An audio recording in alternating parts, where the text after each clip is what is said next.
Vous avez été hyper nombreux lors de mon dernier quiz à ne pas trouver ce jeu, Dragon des Mers, qui pourtant est plutôt un bon jeu que j'avais plutôt apprécié. Et du coup, je vais corriger ça tout de suite en vous expliquant rapidement à quoi ressemble le jeu. Vous êtes prêts? C'est parti. Dragon des Mers, c'est un jeu où on va placer des dragons sur la mer, je vous invente rien.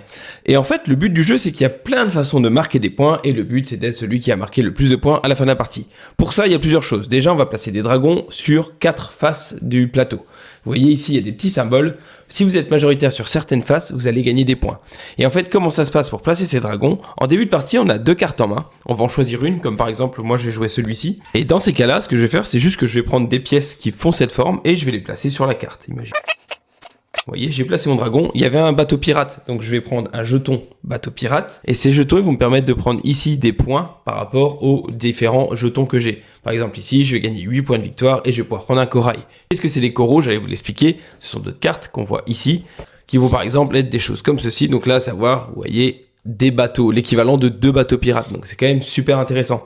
Et en fait, vous voyez, tout le jeu c'est une mécanique de placement de dragons, donc c'est pas des ouvriers, c'est des dragons dans celle-ci, et selon là où vous allez le placer, vous allez vous gagner plus ou moins de points. Ce que j'ai pas expliqué, mais ici vous voyez par exemple il y a des maelstroms, ces maelstroms que vous allez placer votre dragon dessus, vous allez perdre des pièces, vous allez pouvoir en gagner en mettant sur les pièces. Enfin, vous voyez, il y a différentes mécaniques à respecter pour pouvoir marquer des points. À la fin de mon tour, une fois que j'ai joué ma carte, je la défausse et je dois reprendre une carte ici dans la rivière. Donc selon la couleur de carte, les dragons sont plus ou moins grands et puissants. Et du coup, il faut prendre le bon choix. Parce que je peux prendre par exemple, vous voyez ici, c'est très intéressant, un dragon qui fait 5 cases droites.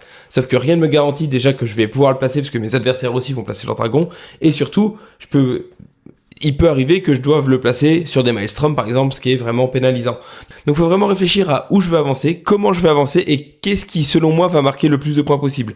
Voilà, vous allez additionner tout ça et ça fait des parties qui sont quand même plutôt rapides. Je crois que le jeu il est pitché entre 20 et 30 minutes et vraiment moi j'avais trouvé ça plutôt fluide et plutôt sympa. Je sais pas s'il y a des gens qui connaissent mais n'hésitez pas à me dire en commentaire ce que vous en pensez.